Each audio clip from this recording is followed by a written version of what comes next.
Key pound. In a world, Get the hell up. where Carolina Panthers fans Anthony from Charlotte, keep motherfucking pounding. have an insatiable thirst I need to see a lot more of that shit going forward. for Panthers news and opinions. All my C3 brethren from the C3 Legion. Only one podcast roars ferociously. The longest running Panthers podcast on the internet. It's the C3 Panthers Podcast. Oh, Greg, I owe y'all $100, man. Happy New Year, Panther fans. Welcome to the 2024, the final day and final moments of the 2024 show or year as the C3 Panthers podcast closes it out. And boy, I know a lot of people are ready for a new year after watching this defense for the last 16 weeks. And the Carolina Panthers fortunately get to take on a struggling Atlanta Falcons team heading to close out the season and maybe regain a little confidence as they enter the new year. And as you are making your New Year's resolutions, hitting the gym, drinking less, being a cooler person, or maybe you're saying this, screw that, I'm drinking more and watching less football is my New Year's resolution. We're going to be making New Year's resolutions for the Carolina Panthers team going into 2025 tonight. My name is Tony Dunn. It's the C3 Panthers Podcast, brought to you by CarolinaCatChronicles.com, where every Tuesday night at 9 p.m. we chop up the latest Panthers news and opinions from the fan perspective. Each and every week I do it my wheelman, Cody Lack. Good to be with you and Happy New Year. Happy New Year, brother. Happy New Year to the C3 Legion. Man, we appreciate y'all. Y'all have seen us through some hard times, both on this podcast and personally, man. So it's an honor to be spending the last night of 2024 with y'all. Man, what a roller coaster ride this season has been. We're going to talk about the Falcons a little bit tonight, but we're also going to do a bit of an assessment of the year in review. We're going to talk a little bit about Dan Morgan and what we feel about this year's draft class. We're going to talk about how much we either should or shouldn't be overreacting to that all-time abysmal performance by the Panthers defense against the Tampa Bay Buccaneers. And we're going to talk about what the future holds for this team in 2025. There's nowhere I'd rather be on a Tuesday night than sitting here with my boys, Tony Dunn, CK. Shout out to Greg Bat Daddy, who beat me in our fantasy league last night off of Jameson Williams. Congratulations, brother. But you know we're going to do it with the best damn Panther fans in all of YouTube. Happy New Year to Al the Sailor, Blackfire, C3 Dove, Sean Butler, Pad One Panther, Panther Pickle, Dan Floyd, Daniel Berry Sports Highlights, Supreme Lita in the building, and your bastard son, White Chocolate Espresso. Tony Dunn, ain't nothing to it but to do it, brother. Let's roll. The number's 252-228-5098. That's 252-228-5098. Smash the thumbs up button, subscribe, tell a friend, be a friend, tell a friend about the show, as Pat McAfee would say. And as I say, help us out, boy, because we try to help you out all season as we bemoan and celebrate and love the Carolina Panthers. Happy New Year, CK. How are you, my friend? Man, just happy to be here with everybody. Sound great. Yeah, I know the golden pipes have rusted a bit. Yeah, I got a little bit of a sickness going on. I feel fine, just can't talk very well. But nonetheless, we're here, gonna bring in New Year with the, all you fellas, and maybe not be here for the ball to drop, but we're gonna be here to celebrate a new year being Panthers fans. And we talk about wanting to get into shape. Well, we're gonna put our resolutions to seeing how we can shape up the Carolina Panthers next year. So I'm just happy to be here talking it over with you boys again on another Tuesday night. Yes, sir. That's some real love right there, my friends. My man is his best asset. His golden pipes are struggling and rusting. He's here with you. I tell you, this is boy, what a fitting way to talk about the Carolina Panthers 2024 season in that raspy, feel bad. The Panthers, they don't feel bad. They just can't stop the run. Jesus, that defense can't do anything when it comes to the run. Carolina Panthers coming off a loss a really embarrassing loss where Baker Mayfield just for Baker Mayfield, Bucky Irvin, and Mike Evans just did whatever they wanted, whenever they wanted against that defense. Put the Carolina Panthers in a difficult situation. Bryce Young under duress a lot too. Felt like. We'll be talking about that game going forward, but let's start with the new year. Again, happy New Year to our listeners, but also as we put out maybe let's start with what would be our New Year's resolution if we were Dan Morgan or Dave Canales, and trying to get this Panthers team moving in the right direction next season. Who wants to go first? Be bold enough to say this should be the Carolina Panthers New Year's resolution. Yeah, I mean, I guess I'll jump on it unless you wanted to, CK. Go ahead. My thing is, in the year 2025, if I'm Dan Morgan, my goal, my resolution is to build the nastiest, most mean, aggressive, tough, smack you across your mouth Panthers defense that you have ever seen. Tony, I think that this season has shown us that there is reason to be hopeful that this offense has something that we're building towards. But this defense has been just absolutely abysmal all year. We're going to talk about Evero later. But I think when you think of the best teams in Carolina Panther history, you think about those smash mouth defenses that didn't let no one run the ball, and we lived in the opposing offense's backfield, getting after the quarterback with four-man rushes, never overly heavily dependent on the blitz, just aggressive and having a Mike linebacker that can actually quarterback the defense. So it's those two things in tandem. I like what we have in our young guys. I think Trevor Wallace has a lot of potential, but we need to build this front seven to be mean and aggressive and play traditional Panthers football. To me, it's all about the defense in 2025, boys. I haven't seen a tough Panthers defense, I don't think, since maybe you could say 2017 had a little bit of it in it. Yeah, but it had diminished quite a bit even by that point. Yeah. 2015 was the gold standard. That was kind of like you had the arc from 2012 up to 2015, and it was just incredible once you got there. So I agree. I think defense 2025 is the way to go.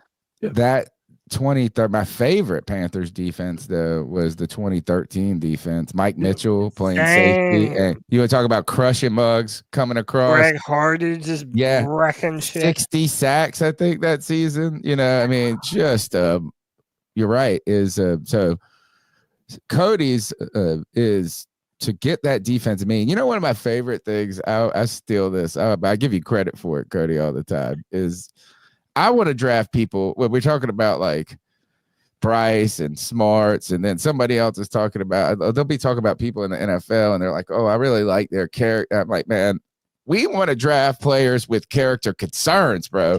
Give me somebody who fought their coach before. Yeah. You know what I mean? Like, let's really get after it, too. I want the Aaron Hernandez of the defense. Whoa. We've already been down that road in Carolina, sadly. Too soon. Yeah, I mean, it is that. We had the Ray Caruth stuff, but I was trying to think. Deion Sanders said this. He said, I want my quarterback from a two-family home, and I want my defensive end from a single-parent family where the guys struggled to get food. They didn't have food on the table. There's something to that, though, man. You need a different type of mentality and hunger when you're playing in them trenches, man. My New Year's resolution, I got two of them. One, I mean, I think it's easy to say, look, we got to do something to get this Panthers defense going. So I'm looking to the golden, beautiful shoulders of Dave Canales to do something about this damn 3-4 scheme, or about this is Evero. Sorry, bro, you got to go. We need a complete overhaul, and we need some mean, old, nasty coach. I want an old, nasty coach. An old school. I want like a Mike Singletary. He's going to go in the locker room and drop his draws. Remember when he dropped his pants and he was like, y'all playing like a bunch of You know what? This is play like a man. I want that coach. I want a salty ass old school coach. And if you think of like what Nick Fangio has done in the league and some like, oh, these guys across, we want that. So I want us to get a new defensive coordinator to focus on stopping the run. And my second New Year's resolution is for y'all to stop. What is simping? What do the kids call that? Oh, that's like when people that live in the comment section of the Instagram thoughts. They're like, "Oh, you're so beautiful." Oh, you. Okay, that's the right word. I want to make sure I was using. All right, I want Panther fans to stop simping over Eddie Pinheiro. Yes. What a bum! Another missed kick. Ugh. Oh, Pinheiro. It's terrible. Those are my resolutions. So since you guys took a few of mine, I'm going to say my resolution is if number one, Bryce Young is going to be buying a jugs machine for Xavier Leggett. Oh, yeah. So that's first and foremost. We need to get his hands right going into the new year, and I think since you guys were focused defense heavy, I'll say that being able to have a full off season of Bryce Young trying to understand the playbook, moving, getting to understand his playmakers, and being able to take this time to build the chemistry on that offense. That's what I'm looking forward to. If I'm the Panthers, that's the New Year's resolution, is to see this offense start to become a well-oiled machine as we started to see this last half of the season. So that'd be where I'd go at this point. All right, we'll do our personal New Year's resolutions if you guys want at the end of the show. Cody, let's jump into some of the things that we've got prepared for tonight's show. Panthers look to finish 2024 strong with victory in Atlanta, and that's coming off the heels of a real beatdown when it comes to from the Tampa Bay Buccaneers. The Bucs Panthers game, I don't think was on the broadcast, the normal broadcast where I live at. I turned on Fox. It would have been on Fox, right? Yeah. So I turned on Fox, and they had the dang Eagles command. Who was playing? Eagles, Dallas. Yeah, probably the Eagles. Dallas, yeah. I had to watch it via the ticket, and I tell you is that it got so out of hand in the third quarter. I just turned to red zone, and not only did I just turn to red zone, the Panthers never showed up, and they didn't even show the Bucs on it. It was just like nobody. It was like such a beatdown. They're like nobody cares. But Bryce Young, he's got to be where we began, right? Yeah. How could you not, man? He's the talk of the town. He is the most controversial quarterback in the history of the Carolina Panthers. So crazy. Bryce Young in 9 games since his benching, his rank during that span, he has an 80.9 passing grade, which is 7th in the NFL. 24 big-time throws, tied for first. 7.9% big-time throw rate, which is first, which is wild. That's such a low number to me for a big-time throw rate. And that included the game against Tampa Bay. We've shown this a couple times over the course of the season via Next Gen Stats. This is Bryce Young's passing chart. And CK, I said this to you during the post-game show.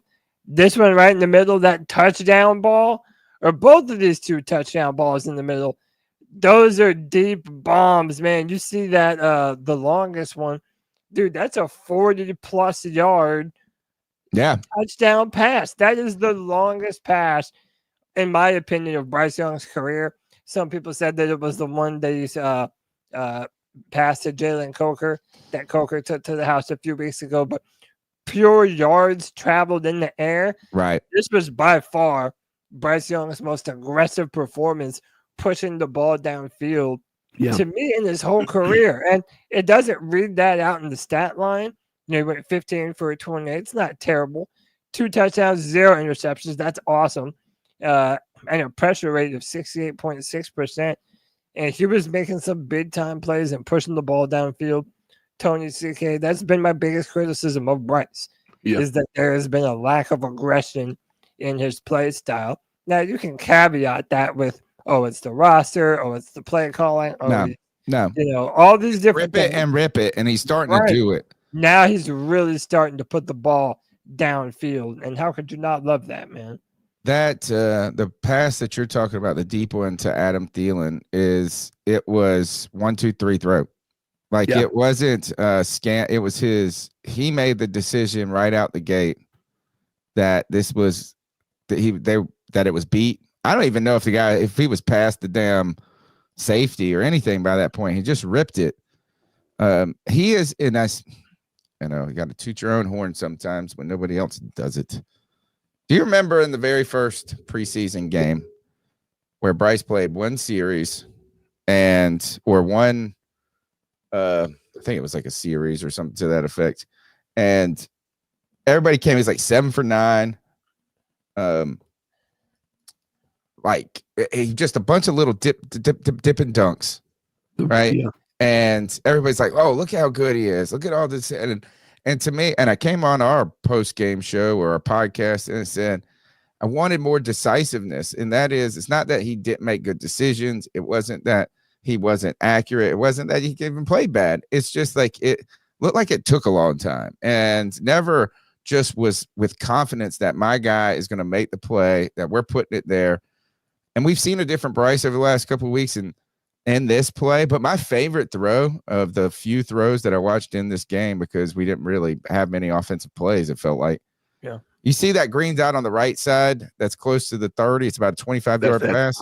Adam Thielen drop in the bucket. Just right in the bucket, dude. Yeah. Like, and he's done that. He did it in the end zone a couple of weeks ago. I mean, it's just so that there's a decisiveness now. I mean, he's still going through his reads. I'm not saying go, but grip it and rip it, baby. And he's starting to do it. So I want to say a couple of people talking about how he seems to just focus solely on Thielen. Honestly, I don't blame him when every other person on this team has dropped touchdown passes, has dropped easy throws. And so, if I'm going to throw the ball to a guy and I need it to count, I'm going to look for Thielen too. Cam Newton did the same thing with Greg Olsen, and nobody complained about that. So now if you're starting to talk about him looking at Thielen as his primary receiver, you're just nitpicking at this point in time. And it's not like he's been forcing it. I mean, you think of the 4th down. I think there was a 4th down pass to Thielen. It's probably on that chart on the left side. It's either one of those 2 dots on the left side where Thielen had to get out of bounds going into the second half. Yeah. And Thielen was wide open and going in the direction, like the play was designed for that. I don't feel like it's been a forcing it to Thielen. I just think, hey, as we remember the plays to Thielen, because he's catching them and he's had 6 touchdowns already or something like that. People were complaining because he was forcing it to Leggett. And because after he kept on dropping, stop throwing it to Leggett. He keeps on dropping the ball. I don't think it's that simple. I don't think that it's something that, I think that you have a progression, and Thielen is clearly going to be number 1 right now based on who we have on our offense. And I still think that even with that, he's still spreading the ball around pretty reliably. But you also got to keep in mind, he didn't have time to throw the ball. He had pressure on 70% of his catches or of his dropbacks. Yeah. When you have that happen, are you going to throw to a guy you rely on or a guy you don't know if it's going to be there or not? And I think you're going to throw it to Thielen. I think he's been making the right decisions. Well, but also keep in mind, dude, that he has more history with Adam Thielen than any other wide receiver on this team. He has the most chemistry built up with Thielen. And he's so dependable. I mean, look, this is from the 33rd team I have put up here. Highest catch rates over expected. Number 1 is Adam Thielen with 12.2 over the likes of Terry McLaurin, Amon-Ra St. Brown, Devonta Smith, and A.J. Brown, and Justin Jefferson. So it's like the dude, he is dependable. It's just so funny to me that dude, JT O'Sullivan, spent all of last year like beefing with Adam Thielen, because this dude has been Mr. Dependable. Like, at the end of last year, we were talking about, do we want to do right by Adam Thielen and maybe trade him to a contender while we can get something for him? That was real conversations. Now, I couldn't imagine going into 2023 in such an important year for 2025 rather, such an important year for the development of Bryce Young, And not having Adam Thielen on this team, like I couldn't imagine that right now. I think he's a pivotal part of what we're wanting to do, of what Canales envisions this offense to be going forward. I know he's older, man, but that's a cold-ass, old-ass white boy, bro. He's really like that, man. Shout out to Adam Thielen. Someone said in our comments under the post-game show that Adam Thielen didn't get enough love. And I agree, man. Adam Thielen, he has been one of the most dependable players on this team when he's healthy and on the field. No doubt about it. He's got another year under his contract. He's under contract for another year, I believe. And it's not a matter of just not going in without Thielen. We need to go in with Thielen and add a dog in free agency, hopefully. And then you could have 3 receivers that you believe that your offense could be built around, and one of those being XL with the 4th wild card being don't forget Coker. about Coker, yeah, right. yeah. But then Coker can be a guy that you don't have to thrust into a role of like, we need you to be excellent from day one. Like, you can allow him to naturally develop even more instead of forcing that development. And that's going to allow those players to develop better when Bryce can play better. So Thielen, kind of an interesting arc of a player. He kind of had a villain-esque vibe to him among some Panther fans at one point because he was talking about the Kansas City stuff. Yeah, remember he was saying how lackluster our facilities are. Yeah. People are also bad. Hey, he's played well. He's. I like him. Dude, yeah. He's been Mr. Dependable, Mr. Reliable. He keeps it real. And dude, like I said, I don't want to go in. There's like a rule of thumb, and it's kind of a made-up rule that the 3rd year in a rookie quarterback's rookie contract always ends up being really important because it's like that 3rd year is like the benchmark of when you should be seeing signs of who that player is going to be for the rest of their career. So like Josh Allen is the biggest example, right? Year 1 and year 2, he got better year after year, but year 3 is when you saw, okay, this dude has year in, year out MVP potential. To me, next year is going to be the year when theoretically we should be getting a glimpse of what Bryce Young's ceiling could and should be. So I'm interested to see if we decide to upgrade the wide receiving room in the draft or in free agency, because I think there's lots of different options in free agency, but there's also going to be a lot of different options in the draft as well. I just think that whatever we do going forward, Adam Thielen needs to be a part of that equation for that further development of Bryce. It's a very important year for him next year. All right, Bryce Young, thank you for not falling apart throughout this season, physically, mentally. Thank you for, I guess, the determination to just get back. When he made that big throw, you kind of saw that cold look. Like, he looked tough. He looked like, I got this. And we need that. We needed that because imagine heading into 2025 with this crappy ass defense and thinking you might have to invest at your quarterback position, start all over again. This gives us, at least we can be happy for that. All right. So what's next on the docket? Well, kind of just what we were just talking about, the amount of pressure that Bryce Young has been under the past 2 weeks in a row. And for a while we were saying, okay, the offensive line has done well enough to provide that pocket, and Bryce did well. But now we're seeing the pocket not being good for him, and yet he's still able to get off these throws. And I think this is something that you have to chalk up to his maturity. Early in the year and early last year, he would have folded under pressure. But now he's gotten some time under his belt. All that pressure makes diamonds, and it seems like Bryce is starting to finally diamondize in the NFL. The Buccaneers pressured Bryce Young more than any quarterback has been pressured this year, and how he handled it gives the Panthers encouragement heading towards the offseason. He was sacked. He was sacked 5 times, 6 before in the Dallas game. So this is 2 weeks in a row.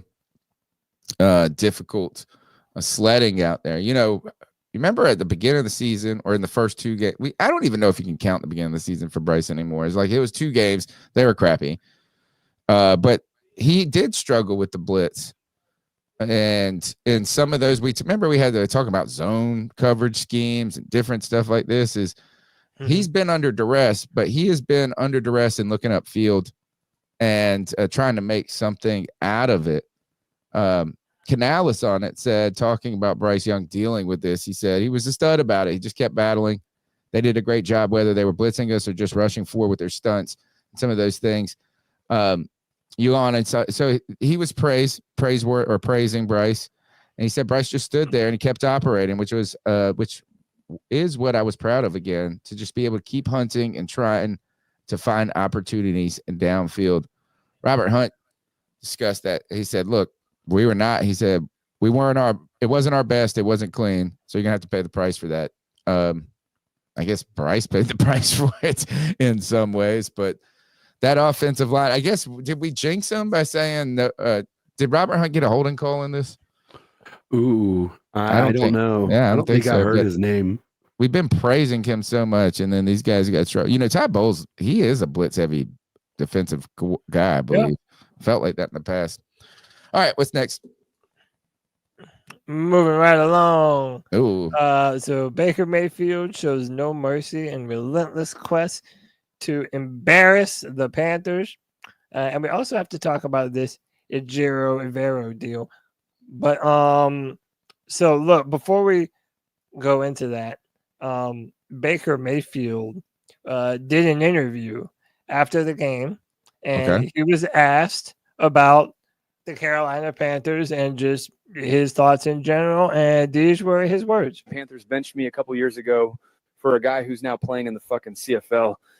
So putting up almost 50 points against those shit kittens today gave me a goddamn boner. I mean, don't get me wrong. I've got nothing against Bryce Young, but his top receiver literally eats raccoons out of a goddamn garbage can. His defense is statistically second worst in the entire NFL. So even if the guy wasn't built like a Chihuahua, and even if he didn't throw a football like a fucking girl, his pathetic Panthers still would stand no chance against Baker's Bucks. In any case, when Bryce showed up to Raymond James Stadium today with his sad-ass 4-11 football team, we laughed our butts off because we knew we'd win. I went for 360 in the air and 5 tutties. Bucky Irving transformed into a prime LaDainian Tomlinson, and our defense shut out Bryce in the second half. Anyways, it was an easy victory over a bad team led by a joke of a quarterback. With that win, my Buccaneers moved to 9-7. We're hanging on to the top position in the NFC South, and I can't wait to beat down the Aints next week. See you guys then. So I can really see why people don't like Baker Mayfield. Yeah. Damn, Baker, tell us how you really feel. Yeah. Not a lot of lies told, but I mean, you got to tell them before people start thinking this is true. Yeah, that's AI. That is AI, but that's what he wanted to say. Yeah, that's what he wanted to say. Look at Kevin. He says, I'm a Baker bottom again. Yes. Oh, man, I never stopped. Baker Mayfield was 27 for 32, 359 yards, 5 touchdowns. Bucky Irvin had 113 yards on 20 attempts. He had 100 yards in the first half. Or closing on it. Evans did what he needed to do to move towards his 1,000-yard mark. He had 8 catches, 97 yards, 2 touchdowns. Bucky Irvin had 4 catches for 77. The McMillan kid 8. Yeah. How did they even get this many yards and I mean, dude, they ran something. I remember something they put in, and I wish I could. Here, maybe I can do team stats, first down, total plays. They had 74 plays. We had 46. 46 plays. It's rough. But also, and this is kind of what I wanted to bring up in regards to this Tampa game, is like we played them a few weeks ago, and we played them to the wire. We went to overtime. Yeah. So okay. So okay, this is my take on. I think it's a little bit of an overreaction, right? So we knew that our defense was terrible, but even doubly so when you remove Derek Brown, you remove Josie Jewell, you remove Jaycee Horn, you remove Shaq Thompson. You remove Trevin Wallace. Like we were already a bad defense, but we had so many players. Where was Jaycee Horn? He was. I think he was injured. Yeah, he was. Was that a last minute thing? I was wondering why I didn't see him. He was on the injury report all week, but I really don't think that. I think the entire point that the same thing that they're doing with Chuba. I think they ultimately were just not willing to risk his long-term health over a pointless game. So Cody's 100% right. I mean, we knew going into this game it was going to be a lopsided victory based on the inactives that we saw going into that week. I remember somebody posted it in the C3 chat, and I posted it. I'm like, honestly, if we're even remotely competitive after seeing this inactive list, I will be incredibly surprised.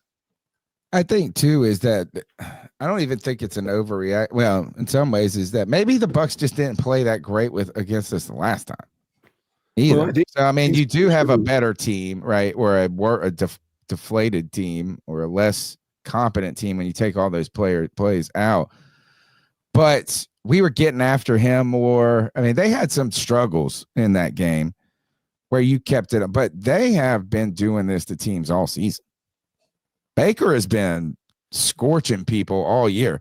So it's almost like a kind of a little bit, it could be a lot of what you're saying, CK, and a little bit that the Bucs were just playing with at home with determination, playoff spot on the line. Yeah. And they believe they're a better team than they played in the last game. Well, I think, they had a lot more on the line than we did with that victory, because if they had won, or if we had won that game, there's a very good chance that they're not winning the NFC South, no matter, just because of the reality of the fact that they would need the Falcons to beat us the next week and the Falcons to lose to the Commanders, and they did one of those two things so far.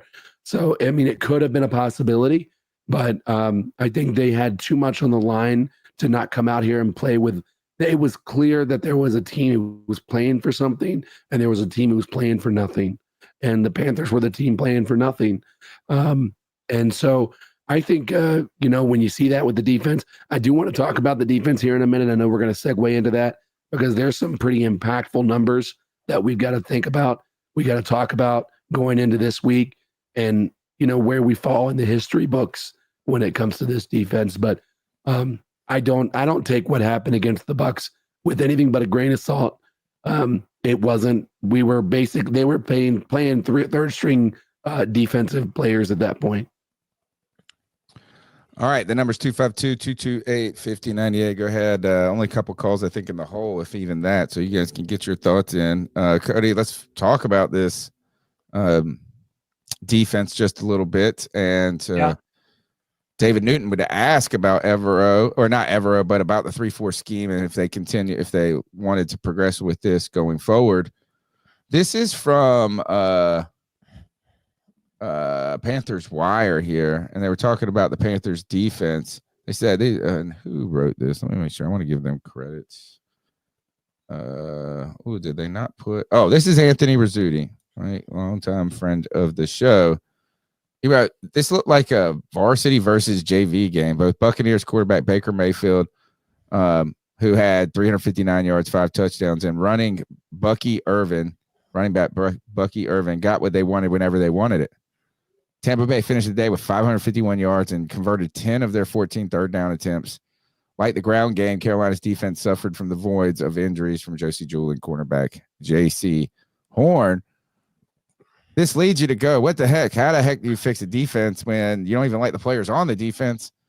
And right now, we don't even like the style of defense. No. David Newton asked a question that Panther fans have been asking, what do you think about the 3-4 scheme? Are you thinking about sticking with it going forward? In a press conference after the game, I think it might have been Monday, he said this was Dave Canales' response. That's our scheme.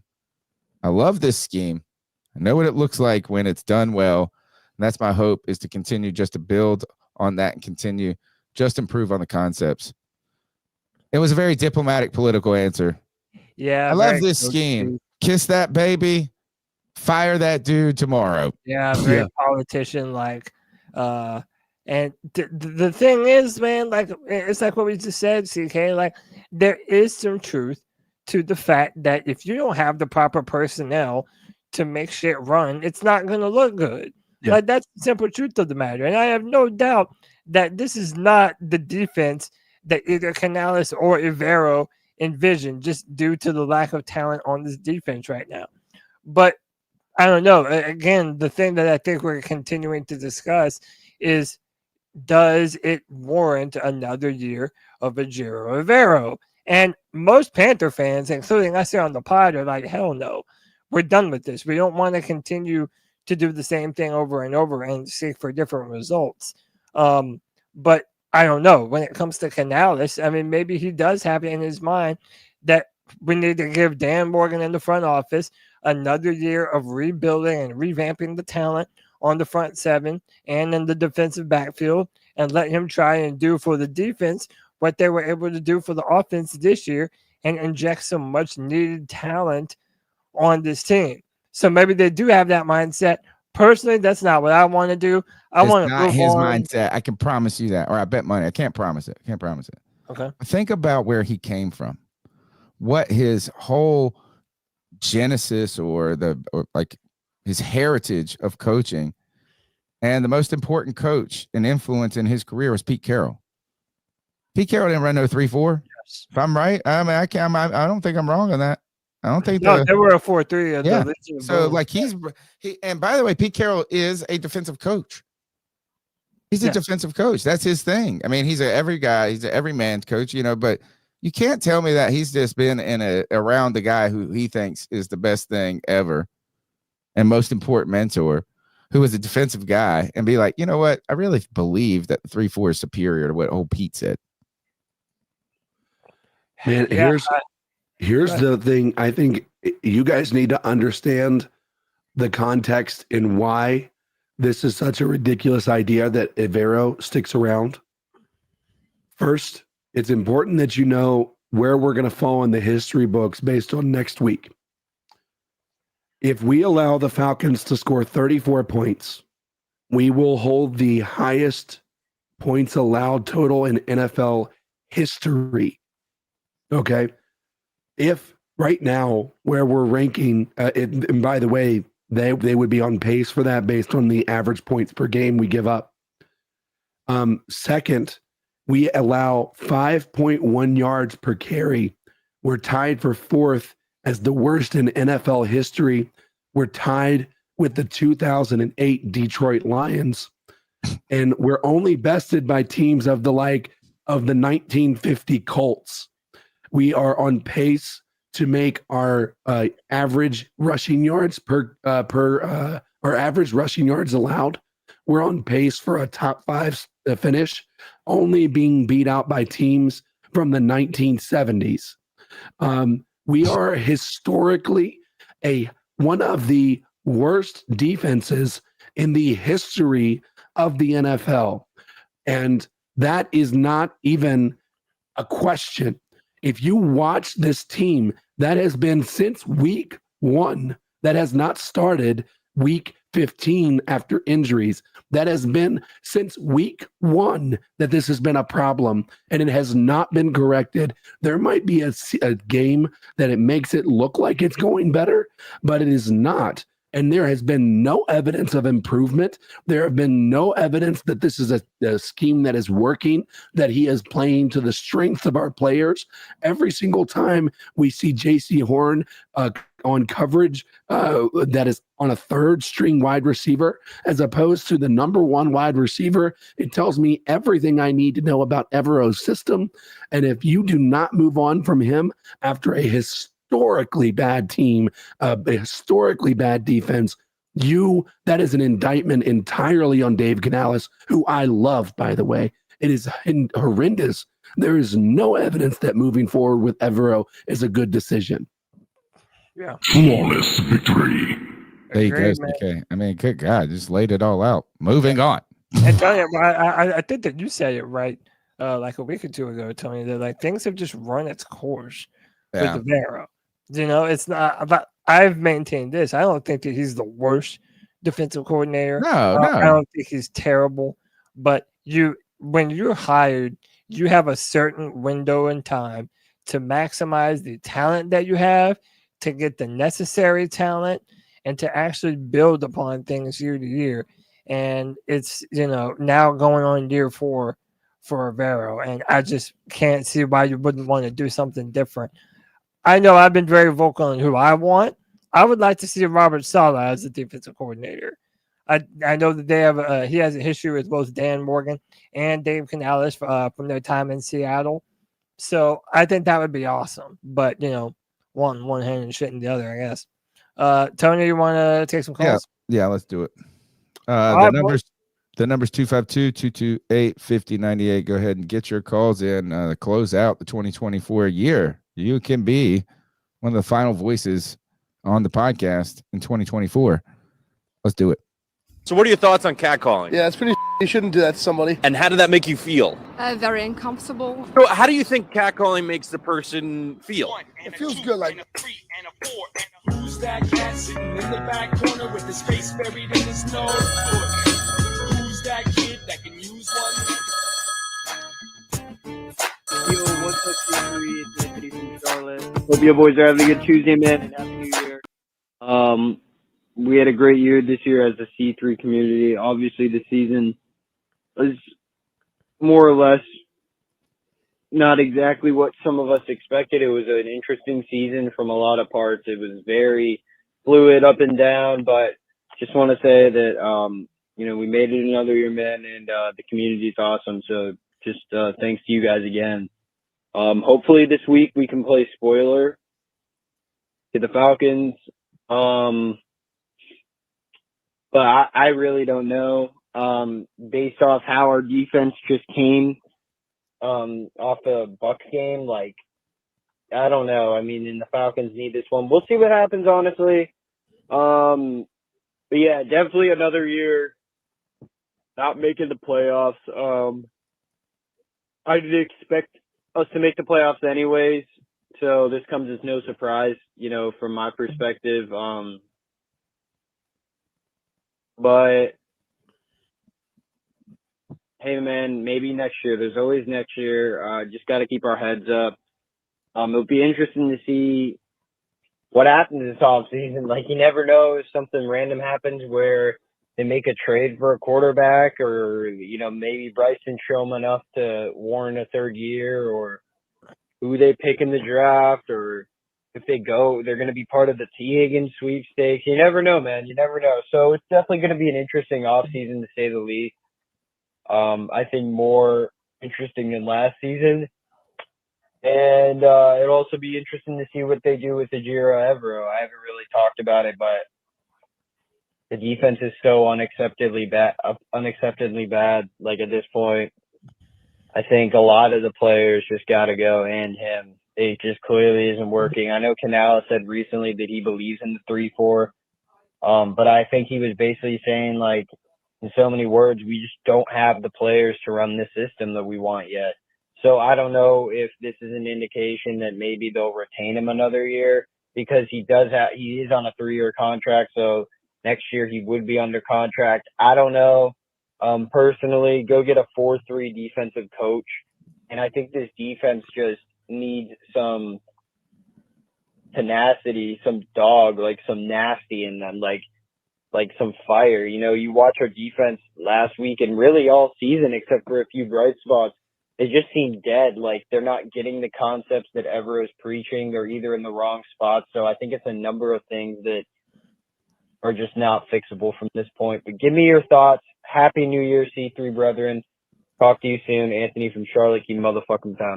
Happy New Year. Happy New Year, Anthony from Charlotte. Great. I got to meet Anthony in person. And I know Cody has several times, but we went to the training camp and, got this, we had the drone gate and all of that. So fun. Had a great time in a weird part of my life actually that week, but it was great meeting Anthony from Charlotte. He got on the sticks when we did the live broadcast. So it was fun. So thank you, Anthony, for all your support, and just not only support, just being, like you said, a leader in that C3 community. I'm kind of thankful. he brought up some, you never know what's going to happen. We're going to get out of this season. We're going to have a little break. We'll decompress in a sense. We'll kind of cry a little bit. We'll heal a little bit. And then that's kind of the cool part of football is that restart. It's like, oh, well, guess what? Now there is something to be excited about. There's always next season. There's always the future. It's really fun as a team. My profession, probably different than most people's professions, is like I get a restart every semester. So it's like, oh, well, if that didn't work, or you want to do better, or you get new people to work with. So that's a fun part looking forward. I'm sure we will be back and be excited for what this team can be and what's doing once we get past this trauma. Yeah. But I will tell you, I'm going to go ahead and end my 2024 on this podcast, man. I'm thankful. I am thankful that Bryce Young turned it on enough to where there was a point I want this season to end. I mean, I know that I don't really care about next week in a sense, or, we know it's over. But I would have been on. There was a scenario on this show where I'm like, I don't know if we should do this anymore. This is the final show, 2020, ending 2024. It was so bad, and I'm thankful that we can listen to Anthony's call and not sound ridiculous. Yeah, because I was like, because there was a few months ago, I didn't think there was any hope. It's just like this is going to be a 10-year thing. I mean, knowing how bad we were at the start of the year and last year, we rebounded in a big way that I think we don't even give enough credit to, man. And yeah, a lot of it is centered around Bryce. And I don't even think that we put enough emphasis on how weird of a timeline of events it was. It's like if you say it, it doesn't even make sense. In week 2, okay, early in the year. Then we got, what was it, 4 games of Andy Dalton? Was it 3 or 4 games of Andy Dalton right there in the middle? And he started out hot, then started to continuously get worse and worse. Well, and he worse. became Andy Dalton again. Became Andy Dalton. And then he gets into a car crash out of nowhere. His little finger. Yeah, and he broke his little fingy. Then Bryce Young gets another chance. So it's not like Dave Canales made the decision, all right, Bryce has sat long enough, or Dalton's playing bad enough, we're going to give Bryce another chance. A freaking car crash facilitated this turn of events that had Bryce Young back under center for the Carolina Panthers, in which he actually turned it around and showed that flash that we've been waiting to see from him. Honestly, in retrospect, that an injury was the only thing that was going to facilitate this opportunity. Yeah. Tony, Dave Canales in interviews was not sounding like someone who was getting ready to go back to Bryce Young. Well, and Andy Dalton wasn't playing terrible. He wasn't playing terrible. He had some games where, he had some moments that were not, but you would have continue to say, look, we're just going to try to get better incrementally from each week. I don't think there would have been a time where it's like, oh, I don't know if you're benching Andy Dalton for play. Right. It would have to be really, really bad for a stretch. It was an injury. We talked about these scenarios of how Bryce could see the field again for the Carolina. And this is actually the only thing, really, the only viable way is injury and then success enough to stay on the field. And he's played well enough to continue. And they will be playing him in the final game. Let's take, if you guys are cool, we'll take another call. What's up?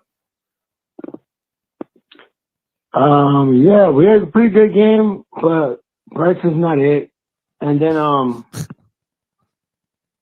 God damn, bro. Drink some tea, like lemonade or something. Lemon tea and lemon. You be straight. His voice is horrible right now. Poor guy. Who is that? C3 Cody something? Nope. Yeah, but yeah. And then Professor. Keep teaching these kids what they gotta fucking learn, bro. Because they gotta know it. And you know that, right? They gotta know it. I fucking love history. It's my fucking, that's my main fucking thing, dude. Keeps in the fucking history, dude. And you got it. And you got it. And you got it. Good shit. Good shit, fucking Cody. Right. I think fucking history teacher in college. The fuck? That's crazy, bro. Are you fucking talking about fucking Marcus Aurelius? Are you talking about fucking guy Spiro? Who you talking about? Are you talking about fucking guy nigger Jim? Who you talking about, bro? Like, what the fuck? All right, man. We appreciate the call. Thank you. No, I teach American history, so I don't need to talk about Marcus Aurelius, philosopher, the philosopher leader. Right. I think he was on a point of the appointed emperors, which was like a good time when they like selected. I call it something like that. Anyway, interesting call there. We got Joey the Blind Panther next. Hey guys, it's the girl that may somehow, aka Joey the Blind Panther. Well, another year, another non-winning season, but this time it was actually fun to be a Panthers fan. It didn't start out that way. I mean, we started out week one by getting our ass just handed to us on the road from a division rival. Not fun to watch at all. Come back home to week two. My first Roaring Riot tailgate of the season. I have a great time, as I always do when I go to Roaring Riot. Have some tacos. And head to the stadium only for the game to be so bad that I look at the girl that I somewhat know who sits like behind me and say, I'm sorry you actually have to see this shit. Fast forward next week, we're in Vegas. They put Andy Dalton in, and we end up whipping the Raiders' ass. And I'm sitting there with another girl, this girl being a Raiders fan, and we're both in disbelief about our respective teams. Me that we won, her that they lost. Bengals, they play pretty much the same type of game but lose. Then we go down on the toilet again, only for Andy Dalton to mess up his thumb in a car wreck and Bryce Young to come out and start ascending. And Bryce is looking like the king of keep pounding. We were ready to buy his plane ticket out of town. Now we don't want him to leave. Now we really want to see and develop him like we wanted to do before week one. And we are what we are now. Fun year. Not a good year, but a fun year. And really, the Panthers gave us all we wanted. Anyway, guys. Wow. All right. Yeah. Joey, the Blind Panther, always hanging out with the ladies. Always hanging with the ladies. He's the man, dude. You must have some Puerto Rican in him.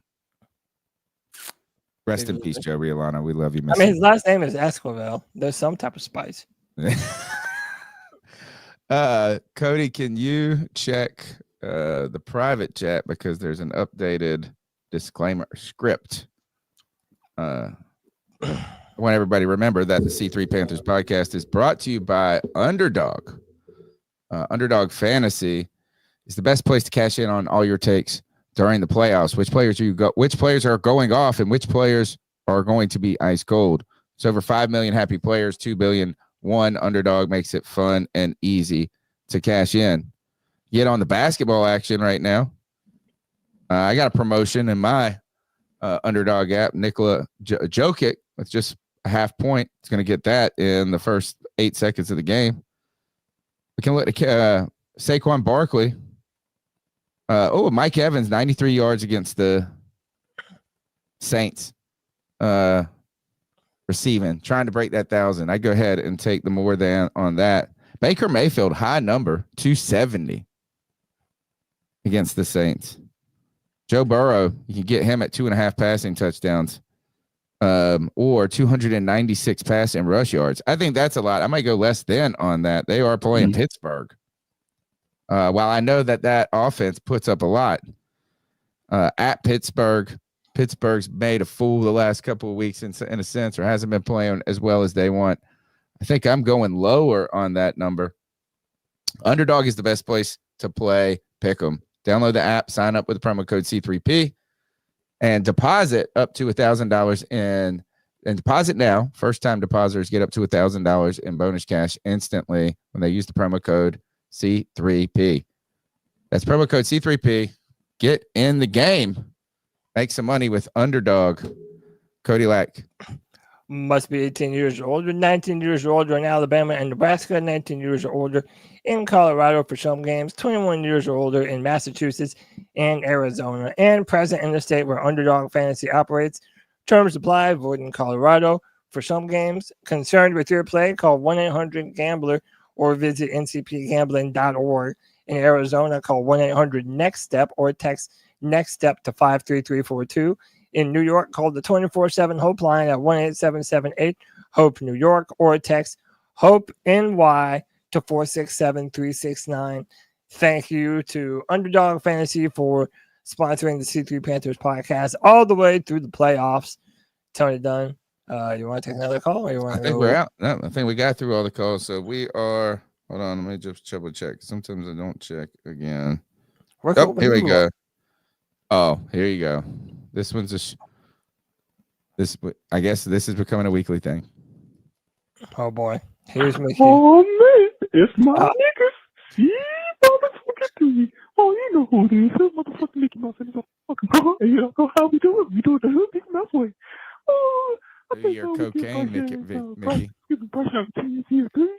And it would be nice if we could pick up T. Higgins, because we need 2 number 1 wide receivers. And we need to do stuff about that front four because the defense sucks. The defense is diarrhea. The defense is booty. The defense is cheeks. Booty cheeks. Booty cheeks, booty cheeks, booty motherfucking cheeks. But with that being said, keep telling me. C3, y'all my motherfucking niggas. I support you guys. And if you guys want free tickets to Disney, just call Mickey.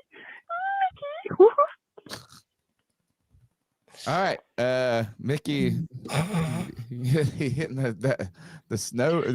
I've never heard Mickey Mouse say the N-word before. That's wild. Shout out to Mickey, yo. That's all. Hey, that's a real member of the C3 Legion right there. Yeah. Mickey Mouse fucking rolls deep for C3, bro. This is like legit. We need to lean into this, bro. Yeah, totally. We need to get that Disney money on our side, boys. I think they made $1 billion in profit this year, something like that. Awesome. In profit. All right. What we got next? Yeah. So this is where we're going to bring up the 2024 draft class in a little bit of a retrospective. Shout out to Michael Bell, AVI_Mike on Twitter. It says, what grade would you give Dan Morgan's first draft? So we have Xavier Legette, Jonathan Brooks, Trevin Wallace, Jatavion Sanders, Chow Smith-Wade, Jaden Cromartie, and Michael Barrett. So C+. I was gonna say a B-.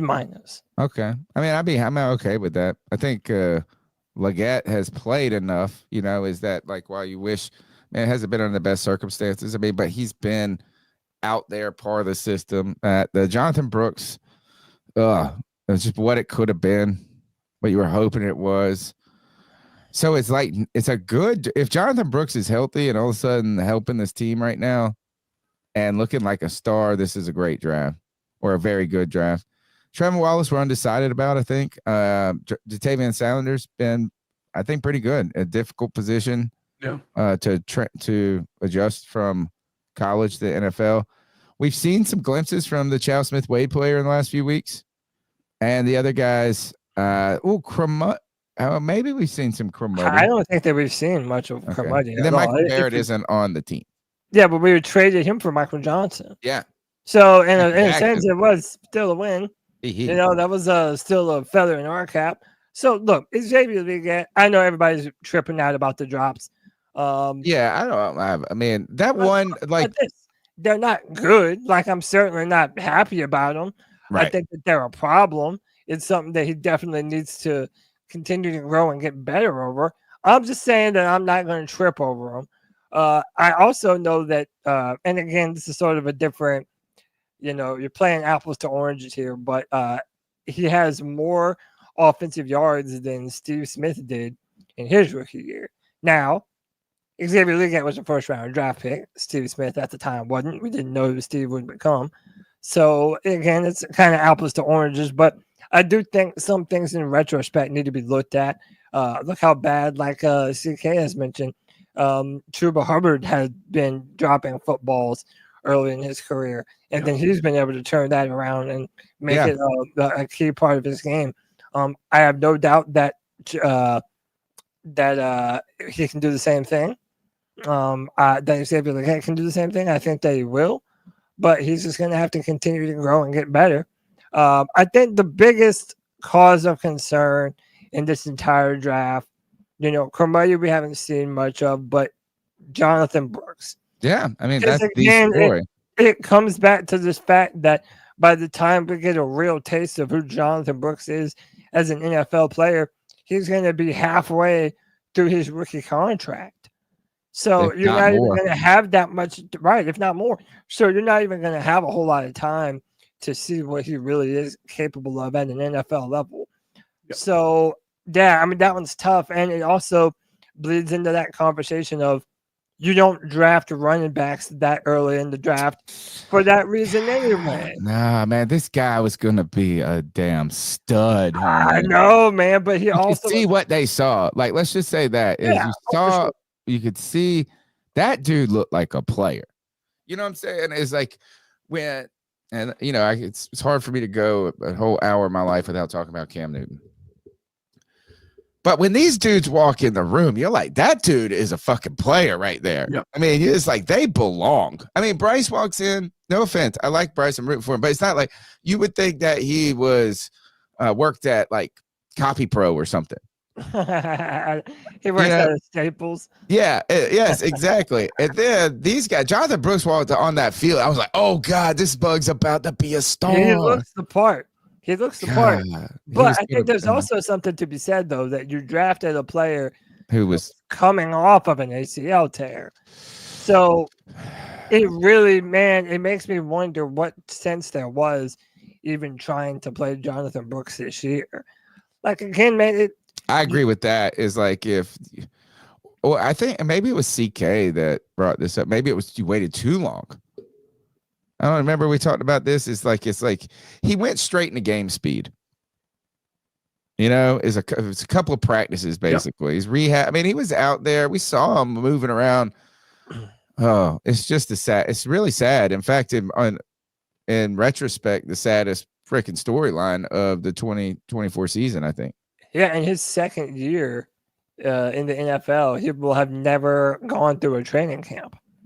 So he hasn't had that time to experience the ramp up of an NFL season, and we really don't even know when we're going to see that from him at this point. So I said B-. I said C+. Yeah, I mean, it could have been a B+ paper. This is me when I'm grading papers, and a student writes.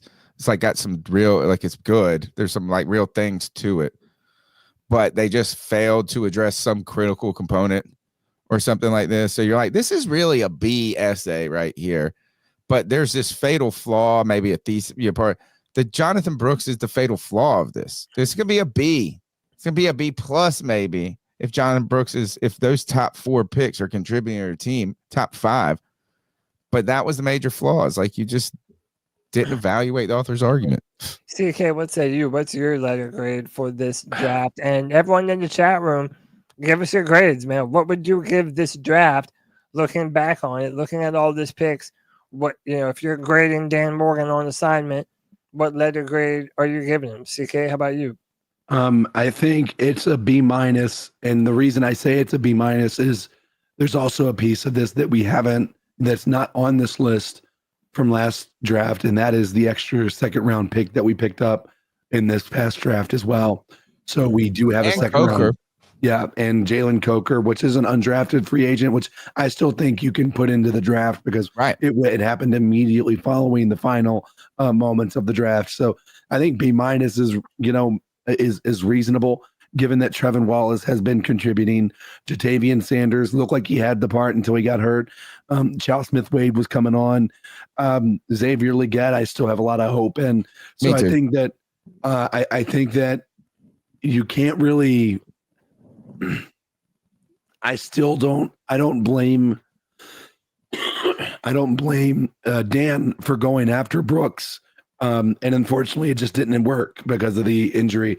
Not saying it can't work, but it just sucks that it happened the way that it did. So, I mean, I think B- is fair given the circumstances in which we were dealing with that.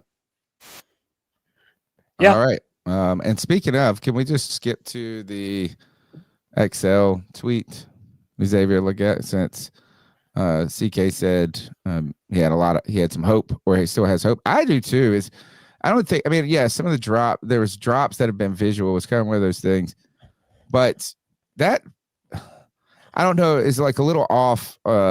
Was like the chemistry was off on that deep route. Like, so people said think he could get to it. I mean, the ball was ahead of him. He was running, so you could say they needed better communication. They weren't running on the same page. Just didn't hit, and he catches that big catch, which he thought he had. Remember that game a couple of weeks ago? He thought he had that. Yeah. That sends you into a win or something like that. And we're all none of us are sweating this at all. Xavier Legette tweeted this yesterday. He said, "Work will never stop. I will never be stopped." It was a quote retweet from a Derek Lewis, who looks like he's involved with the UFC. He said, "People who avoid failure also avoid success." XL doesn't look. That guy's going to go fueled up on some raccoon and get his life together, or get his catches together. He'll be fine. I am with you, CK. Thank you to the real HHENT, closing out the 2024 calendar year on the C3 Panthers podcast. Thank you for a donation. Oh, man. He says, wide receiver need ready-made rookies, someone who hits the ground running. We have to start hitting in the draft and free agency to get better. 2025 season is big. And you know what? You're going to need to do a lot of the work that we did this offseason with Dan Morgan is now, and to give Dan Morgan credit, it's like, you got to look, this guy rebuilt an offensive line. He did things in free agency. He did things in the draft. And while for a moment, it looked like, oh, this shit sucks. This team sucks. And you watch this defense. Luke Kuechly said on the broadcast, talking about the defense, he said, it's hard to watch. Yeah. That's his exact words. He said, this is hard to watch. But Dan Morgan is more than the draft, and you can really see he's going to have to do, like the real HHENT says, he's going to have to do that type of work this year in this offseason, where it's a combination of free agency, the draft, continue to develop players. Speaking of the draft, Cody.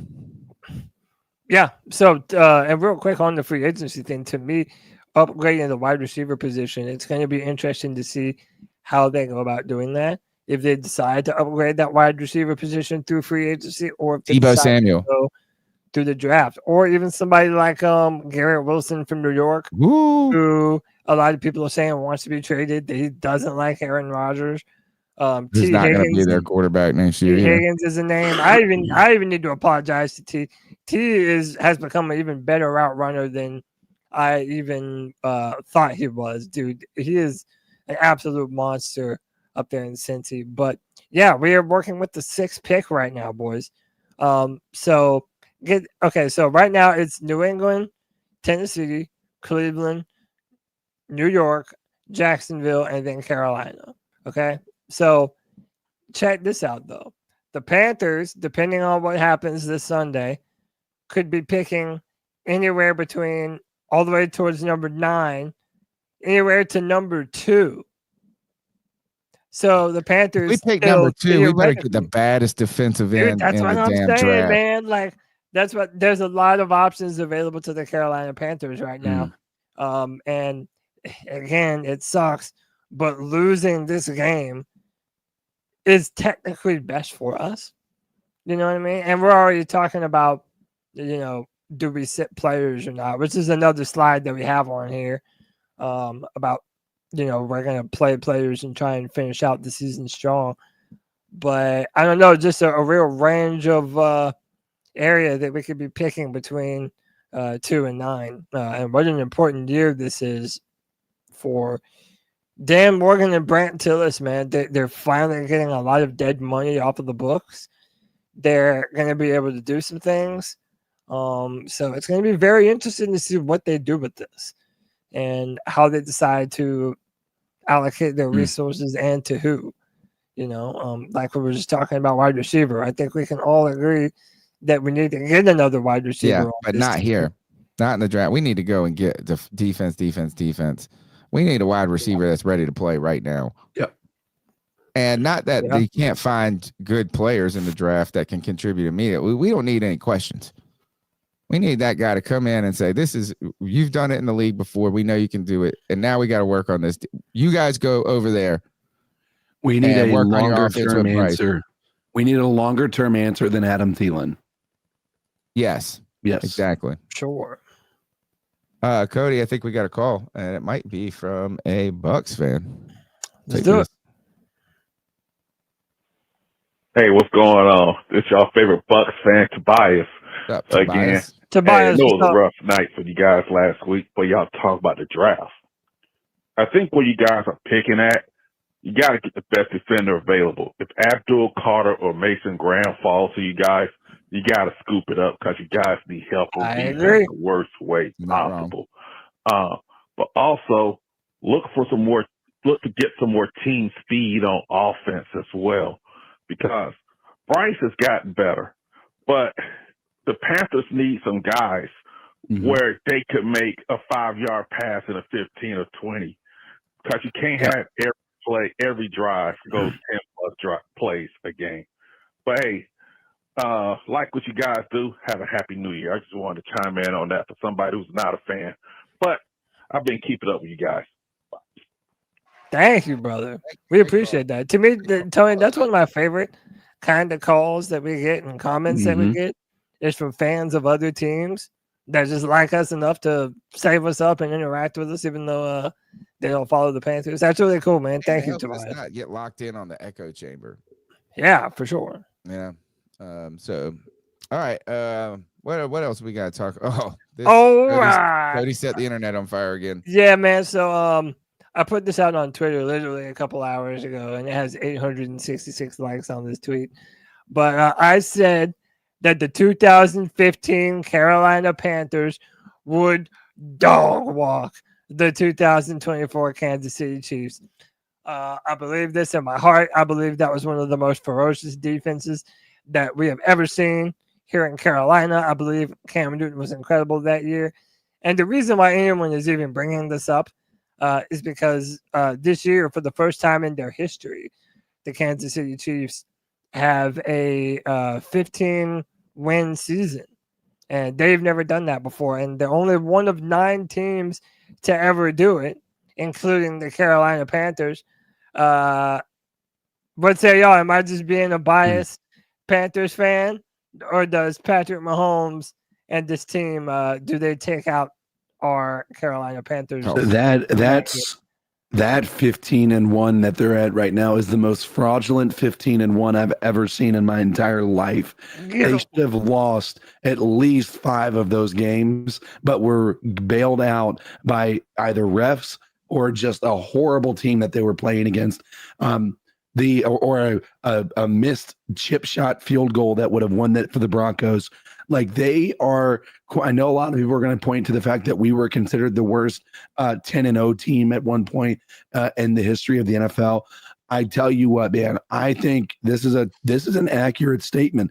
Now, would this have been true? Would the 2015 Panthers beaten the 2021, 2022 Chiefs? I don't think that's such an easy answer, but I do believe that what Cody said here is absolutely true. You know what? Why are we talking shit about the Chiefs? Because we can. It's our podcast, damn it. We can do what we want. And because we like to think about the 2015 Panthers. It brings us, it's like fond memories. It's like thinking of our childhoods or something like this. And look, Chiefs this year, a good team. One of my favorite tweets I saw all year, or maybe it was in the chat here or something, and somebody said, Like the NFL script is in full effect. Chiefs, gritty team going into the Super Bowl. Like, this gritty team, like it's just part of the script. Look, they are a good team. I think they're one of those teams that is kind of an underrated good, is that they just found ways to win throughout the season, whether that be a defense really stealing the show at some parts of the season, an offense with Patrick Mahomes finding ways to win, or bribing the refs. Dude, whatever that is. I watched a video on the calls that went like that they got that they shouldn't have gotten, and they have like 30 of those calls that are the most egregious, worst calls in the NFL. And they didn't even include any from the Panthers game, which I remember thinking there were at least 2 or 3 that we experienced in that game that were absolutely rubbish. So yeah, I tend to disagree with you on that one, Tony, because there are absolutely, I'm not saying they're not a good team, but they're not 15-1 good. They're certainly not worthy of a number 1 overall or the bye week. I'll tell you that much.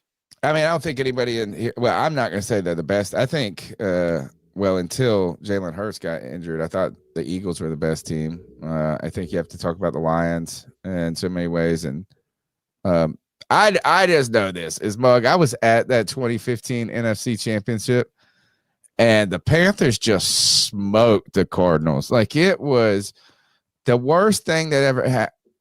The Super Bowl really should have been won by the Panthers, could have been won. And I heard it was Ricky Prohl talking about that team. And he said, as a coach, he was a coach, I think he was a wide receiver coach on that team. He said, we failed the team. We just put them, like, we tried to do some different things. And look, it's like, I mean, they made mistakes as a coaching staff. And you saw that defense just pinning their ears back. Mike Remmers hit a wall. Everybody's on skates at that point. They need to run the ball. They need to grind it. And our defense was tough enough to hold their offense. God, just a sad story for us. And what a happy time.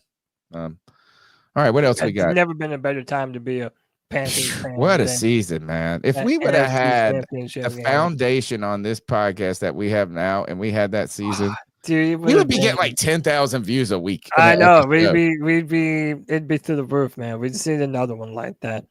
But so fresh Chuba Hubbard injury update brings a sigh of relief for Carolina Panthers. This is from Dean Jones. Listen, Chuba has easily been the best offensive weapon on the Carolina Panthers all year. You see in one game what happens to our run game when he isn't a part of it. Chuba Hubbard is a great football player. I'm so happy that we paid the dude this year. I'm happy that we got his bag. And I'm even happier that we're putting him on IR and letting him rest up and, be his best version of himself for next year. Yep, agreed. I'm happy with it. Yeah, he's been, really great season for him. Great season. He got his 1,000 yards. We believe in him. He got his money. Shove him up for next year. Yeah. CK, anything on Chuba? Nah, man, I think it makes sense to shut him down. I think they're treating him like they treated CMC in the years where those seasons were lost as well. I don't see a need to put him out there. Similar to what this is, again, what Cody talks about with the organizational tanking. And that way it's not something that falls on Canales. It's not something that falls on this team as a whole for being going out there and not performing at a high level, especially on the offense. But it also gives an opportunity to other guys like Mike Boone, maybe see if you can get Miles Sanders to have a career game and maybe get some trade bait for that bad boy. So it'll be interesting to see. Yeah, I feel like we should do bets on if Al's going to make it to midnight. If Al is going to make it to midnight? It seems like he's running on some sauce right now. My mom's watching the show, so Al, clean it up. Yeah, Al. Mama. I love you, Mama. So just barreling along here. Panthers plan to play quarterback Bryce Young and other starters in the season finale versus Falcons. This is just about saving face, right? I mean, not saving face. That's the wrong word, but You know, What, playing Bryce? well, I mean, not even playing Bryce, but just playing all your starters. Like, Oh, you I have think to. he just says that. He's going to playing all our starters that are healthy enough to play, that we're not putting on IR because they have something that we're trying to shield them from. And Bryce Young needs every rep, and we need really, this is a great opportunity for Bryce going against a defense that is just as bad as ours or not just as bad as ours, but bad. So if you could finish the season with Bryce throwing for 200 yards, 2 touchdowns, no interceptions, even if you lose the game, I think that's a note that walks this offense out in on a higher note than last week. Yeah, I think so. Yeah, I mean, there's really no point to not play our guys. You know, why not give them that extra rep, especially when everybody needs that game film before they go into free agency. Did you have something you wanted to say, CK? No, I agree. I think him playing is what's necessary. Number one, it'll help his if he can come out and perform, even similar to what he did last week. It'll be nice to be able to see the production, the season totals for him not look so abysmal. And it'll be a funny thing. I'd be interested to compare his season this year to his season last year and see if he's close to the same number of touchdowns and yards with him playing an entire season last year, as opposed to missing quite a few few games this week.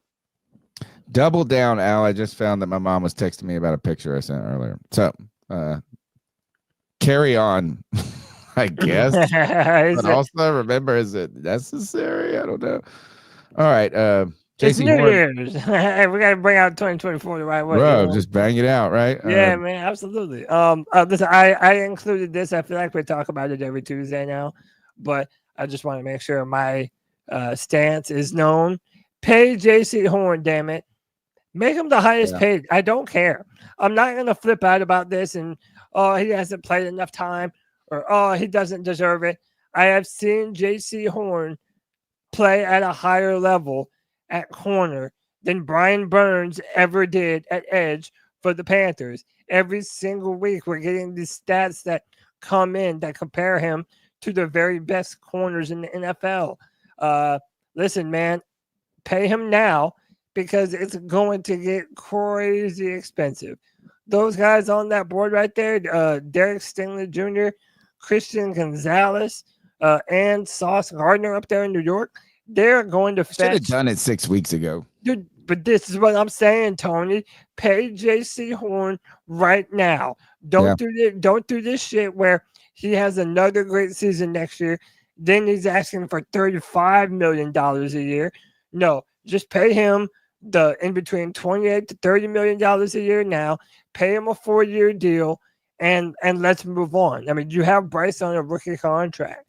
And this is why those are the best thing for building an NFL team, because when you have a rookie quarterback on a rookie contract, it allows you to build the team in other areas and allocate those funds to other places. You paid Derek Brown. I say you paid Jaycee Horn. I believe he deserves it. You got to keep your core players. You got to pay the guys. You got to build a core. You've got to build a core. And having Derek Brown, having Jaycee Horn, having our offensive line locked up, having a quarterback and a wide receiver group right now that still says is going to be intact next year. I think you don't let a guy like Horn walk away when you have so many holes on this team. Yes. You cannot let him on walk. that side. And he's one of those players that looks like he belongs. Yeah. I mean, it sounds like he wants to be here. And I think that's worthy of keeping him. He needs to be paid. He's going to be here next year because he's on that 5th-year option regardless. But don't go into the year without him being locked up like you did with Derek Brown. Lock him up before his 5th year plays out, so that way you don't have to worry about competing with other teams for his services. This is bananas. Somebody just put this in. It was Ryan Z put this in the chat. The Falcons are 8.5-point favorites this week. You got to keep in mind they have Bijan Robinson, who's having a great year. Okay, and they're going up against the worst rushing defense in the league by a large margin. Tampa put up 50 on us. But Atlanta is You know what I not mean? no Tampa, and I guess they beat Tampa. Oh, all right. Well, the Commanders. That's a beat little them. rich for me. Are they almost eliminated? beat the CK? Commanders. Are the Falcons eliminated? CK? No. No, So the clinching situations are as follows: Tampa Bay wins, they're in. Tampa Bay loses and Atlanta wins. Atlanta wins because they have the tiebreaker on the Bucks. So this game means a lot to the Bucks. So if the Falcons win, then they'll have to play their starters, or make an effort to play all their starters. If the Falcons lose, then they might sit a lot of their main guys. Bijan's still Bijan. This was from Yes, Know it Your is. Foe on Panthers. And they got Algier, by the way, who that dude is a baller, bro. Yeah, I mean, his yes, first they year, could yeah. run all over the Panthers, but I mean, they are going to run all over the Panthers, I assume. But they're not good anywhere else. While the quarterback may have changed, this was from Know Your Foe. The Falcons have one consistent part of their offense, and it's arguably the most important part, Bijan Robinson. Second-year running back is now top 5 in the league in rushing, which means he's really turned it on in the last games because, well, look, he's had 5 games in a row topping 90 yards or more in this season, posted 4 more 100-plus rushing yards. His legs have handled most of the work in recent weeks, taking away the need to use him in the passing game as well. Remains vital, too. He's had 59 receptions, 428 yards. So he's at like 1,700 yards total. He's trying to go for 1,000. Well, not 1,000, the 2,000 yard season combined. Not only does Robinson present a striking rushing attack at every point in the field, he also has the ability to take advantage of every point in the field. Look, he's generated yards after contact, things like that. So Bijan here, and that's the thing, is that any team is going to be able to run the ball. If you're a good running team with a good running back, you're going to be able to run like crazy over us. Cody, we're beating a lefty, a southpaw. I'm a southpaw. Yeah, man. Another lefty named Michael in Carolina, man. So Penix has only started 2 games, a win and a loss, albeit the loss was an overtime thriller against the 11-5 Washington Commanders. In those 2 games, the rookie has gone 37 of 62 for 425 yards, 1 touchdown, and 2 interceptions while taking 2 sacks. With only 2 games of tape against vastly different teams, there's still a lot to learn about Penix and how he factors into this offense. So this is from Mike Jackson on Monday. It says, I watched the game last night and just on TV. Kind of seems like they still run the core plays. It's late in the season, so obviously people change stuff up, but I'm pretty sure they have a couple plays they like for them. One thing that stands out immediately, though, is his throwing hand. Penix is one of only 2 passers currently in the NFL who are left-handed, the other being Tua Tagovailoa. It's something different to adjust to, especially if you've never faced it before, which is the situation Jackson finds himself in this week. It's going to be kind of difficult because I've never played a left-handed quarterback. Jackson is playing. So it's like everything you traditionally think of is backwards now. So for his 3-step draw and stuff like that, it's going to feel like it's kind of fun to take on this challenge. All right. Michael Penix. Interesting, man. I guess all the people that were going crazy about that draft pick are probably thankful they did something like that. Maybe there's a little method to their madness in Atlanta. And I think the final part I don't know. I love how this is that basically there's nothing to know about their defense. Yeah, that's there what really this is. says is like there's nothing to know about this defense. We're going to talk about this one player's got a lot of tackles, but these guys have less sacks than the Carolina Panthers, dude. And a single interception. That's it? Hold on, is that what that says? He's the first Falcon. Oh, and an interception in a single season. Okay, never mind. Okay. So he's playing well. This kid who is Caden Ellis. Yeah, the linebacker is 8th in the NFL with 140 tackles, 5 sacks, 8 tackles for loss. He's the first Falcon ever to record 100 tackles, 5+ sacks, and an interception in a single season. I mean, Luke only did that every year, but yeah, whatever, common occurrence. Yeah. A do-it-all safety, Jesse Bates III, who was tied for a team-high 10 passes defended, is second on the team with 97 tackles.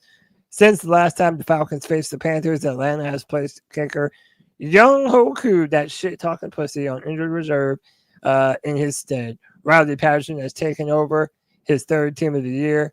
Patterson has been tested from 50 plus twice, going 1 and 2 from distance. His long so far with the Falcons has been 52 yards. And just for context, Young Hoku, when leaving the stadium, when he played the Panthers, went by the media people and told them keep sucking.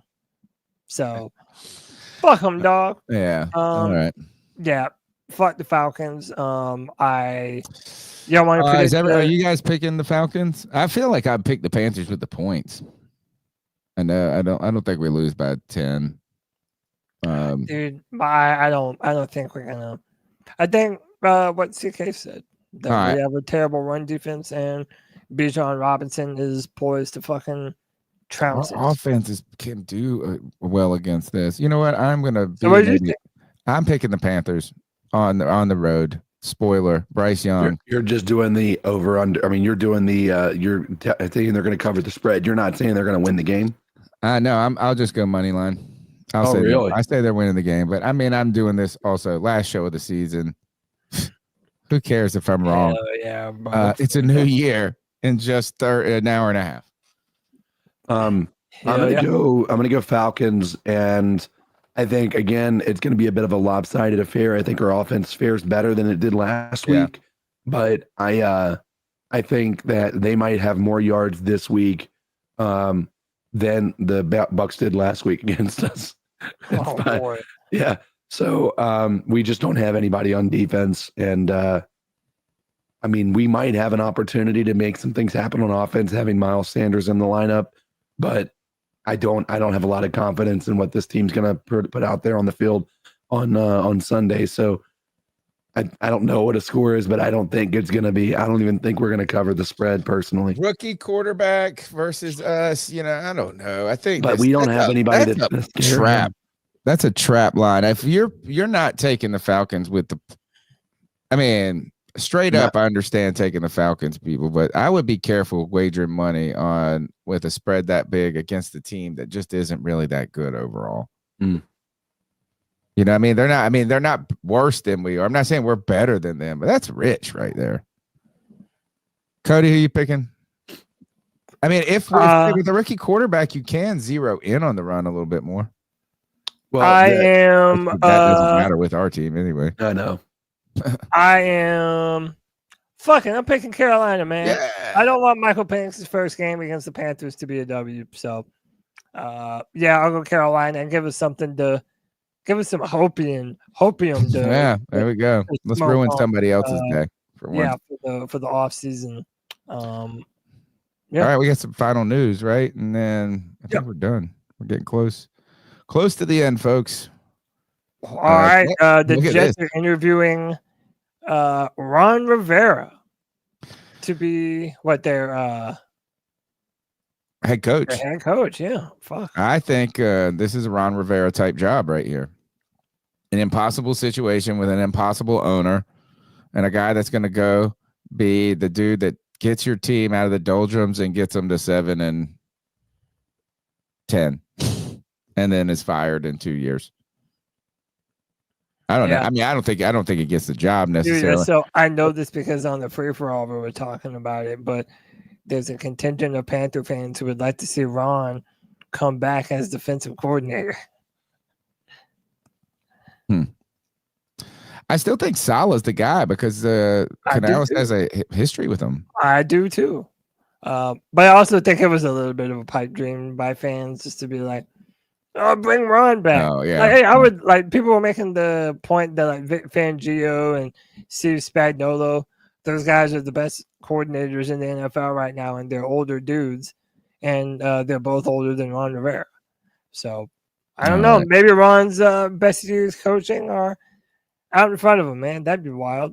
Speaking of former Panthers, our last 2 bits of news, one bad, one good, have to do with former Panthers. Deontay Johnson, looking forward to a fresh start in Houston. I'm about the team. That's funny.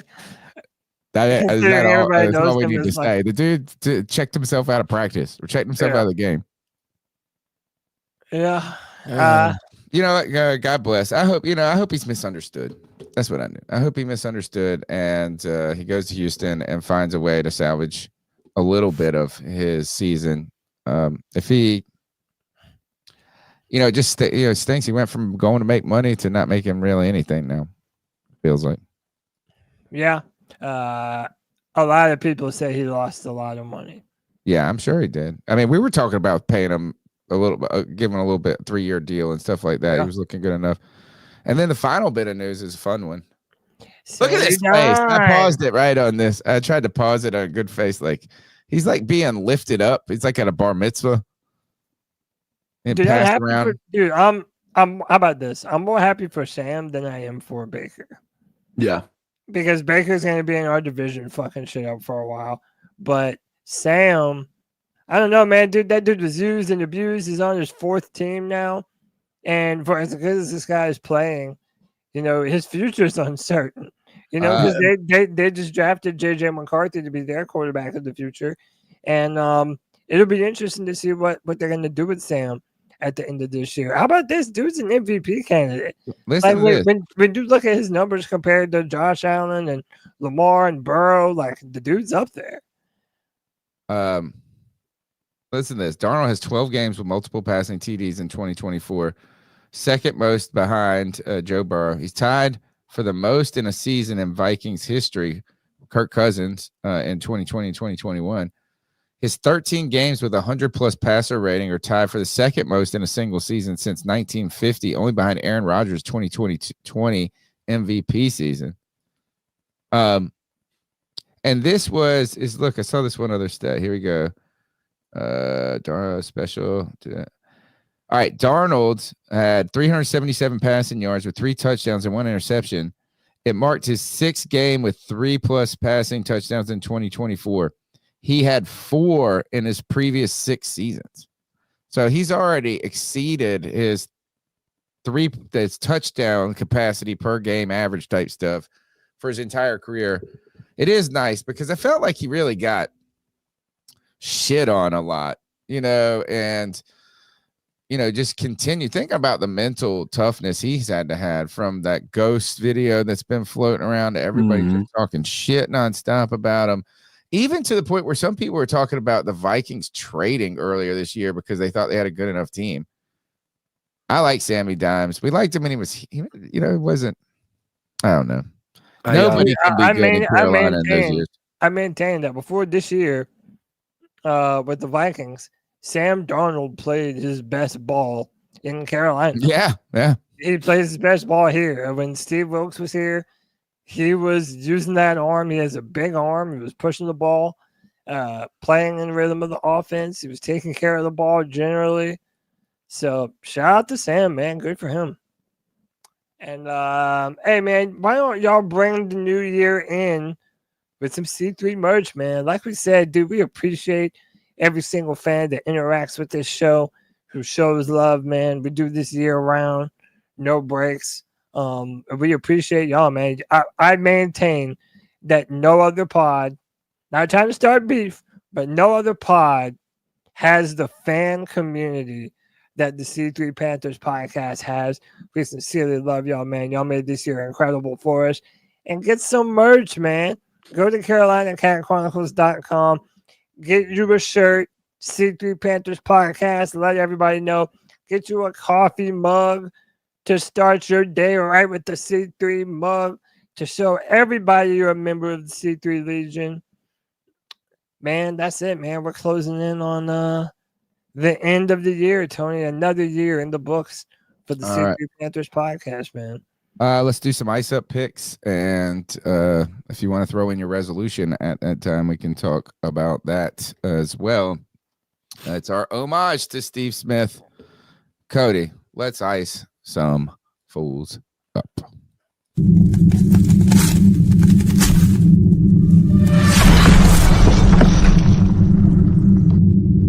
Ice up, son. Ice up. It's our homage to Steve Smith, where we tell someone to ice up, toughen up to get it together. I don't know. Has anybody got anything good? I have one so quick and so stupid. Okay. that I'm just gonna get it out the way. Listen, man. One of the things I can't stand the most in life is hypocrites. Believe whatever you want, say whatever you want, but don't talk out of both sides of your mouth. May all hypocrites be put in their place in 2025. What's your biggest turnoff in guys?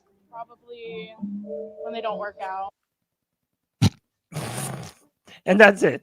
That's my eyes up. That's all I got. Don't be a hypocrite. Don't be a hypocrite. Or if you are, try to be less of one. Ice up. CK, you got anything for us? I'm going to ice up my immune system. Okay. I have been sick, and this entire month, basically, I had a stomach bug. That's probably the worst stomach bug I've ever experienced in my entirety of life. And now I've got this situation with my voice, which, by the way, doing a podcast doesn't really work super great when you don't have a voice. But also keep in mind, when your job is talking to people, doesn't do very good either. So I'm icing up my immune system and hoping my New Year's resolution is that my immune system will keep me from dealing with a month like this at all in the entirety of 2025. I don't really have anything good. I want to ice up the Texans for putting up 2 points last week. I want to ice up the Colts for losing the Giants. See who else? There was another one. Man, I tell you this one. This one pissed me off. Is the Steelers? No, it was the Broncos went to Cincinnati. I think. Went to overtime, missed field goal, and then they lose in overtime.